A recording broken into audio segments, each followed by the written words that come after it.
Welcome to the AFCEA Leadership Forum 5-Question Series. I'm Bob Ackerman, Editor-in-Chief of Signal Magazine and Signal Connections. Our guest today is Vice Admiral Harry B. Harris, Jr., Deputy Chief of Naval Operations for Communication Networks and Deputy Department of the Navy Chief Information Officer. Throughout his 3-decade naval career, Admiral Harris has served in a wide range of joint and naval assignments. These include commanding a patrol and reconnaissance wing, heading Joint Task Force Guantanamo, and serving as the Director of Operations for the U.S. Southern Command. And, as an experienced naval aviator, Admiral Harris has compiled more than 4,400 flight hours, including more than 400 in combat. Admiral Harris, welcome to AFCEA and thank you for joining us. It's great to be here, sir. Thank you. What would you say are the characteristics in an individual that mark that person as a potential leader? Well, there are many characteristics that we look at when we're starting to think about who's going to be the next generation of leaders in any organization. But principal among those characteristics is a capacity for personal growth and a capacity for a willingness to delegate responsibility and a capacity to move an organization, no matter how small, a unit if you will, in the right direction to benefit the greater organization. And we look for those characteristics in young folks, and then as we start to develop and mentor people to positions of greater leadership. What is the most important skill in a leader? Well, there's not one most important skill. It depends on the situation. But important skills, plural, are several. And among those is a capacity to trust your people who really know more about their jobs than you do. Unless you were brought up from day one in that organization, which in the 21st century is rare, then there are experts in that organization who are trying to do the best they can. And it's your job as a leader to recognize that there are folks in the organization who work for you that know more about their jobs than you do, and then to acknowledge that, and then to delegate and trust them to do those jobs, and then to, most importantly, or importantly, to share credit when your boss tells you, "Hey, that was a great job."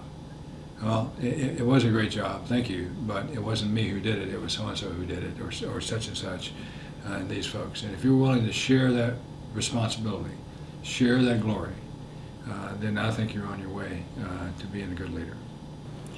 When do you know your leadership style is working? What are the potential indicators? Well, the bottom line is probably the best indicator, and maybe the only one that matters. The issue, though, is what is the bottom line? The bottom line for a corporate entity is probably different than a bottom line for a combat unit in Iraq or Afghanistan. But in both cases, the bottom line is to be able to further the larger organization's mission and goals. And if you're not getting the job done, whether you're in uniform or whether you're in corporate America, then you will probably not belong for that organization. What would you say was your greatest failure, and what did you learn from it? Well, I have a lot of failures, and so I don't know which one is bigger than any other one. But I try not to look backward. I try to look forward. But in every case, what leaders must do is recognize when they are failing, and then to have the courage to ask for help or to change your way of thinking. Whether you need to change your vision, change your goals, or even change your mission. But the bigger mission is defined by the organization in which you are part. Unless you're the owner of an organization, then you're going to know whether you're moving yourself and your unit to the bigger goal. And if you're not, then you should be the first to know that. But it is almost a certainty that if you don't know it, your boss will, and your boss will let you know. And then you have to do some soul searching and some self-analysis to find out what you could do better.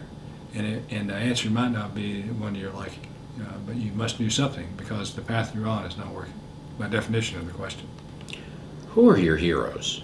Well, I have a lot of heroes, but I thought about that on my way over here today, and I believe that there are three groups of heroes that I'll talk about here just briefly. One is the 442nd Regimental Combat Team in World War II, comprised of Nisei, or Japanese Americans, who came from internment camps, American citizens that were put in internment camps, and yet they formed a unit in order to fight for America, the same country that put them in internment camps. And at the end of the day, they were the most decorated unit for its size in American military history. And they proved that the decision to put them in the camps was probably not the right decision. The Tuskegee Airmen, another great group of American heroes who were not supposed to do what they ended up doing. They weren't supposed to have the ability, the caliber, the leadership, the willingness and the courage to do that, and yet they did. One of the most successful fighter outfits in World War II, the 99th Pursuit Squadron. And then President Truman, one of my personal heroes. He did so much at a very, very challenging time in our nation's history. Not only during the war did he make probably the most difficult decision of any president, and that's to use atomic weapons, but after the war, at a time when America was facing economic crises at home and threats from abroad, he worked the country through those economic crises. He started NATO. He was behind the Marshall Plan, the Truman Doctrine, the stand up of the United Nations, and all these things. He desegregated the armed forces, took an enormous amount of courage in the face of withering criticism. He led us to where we needed to be, which is the mark of any leader at the end of the day, and one that I believe history will look back, as it is doing now, that he's one of our greatest presidents. Admiral Harris, thank you very much for your insight and perspective on leadership. We appreciate your service to the country, and good luck on all your endeavors. Thank you, sir, very much.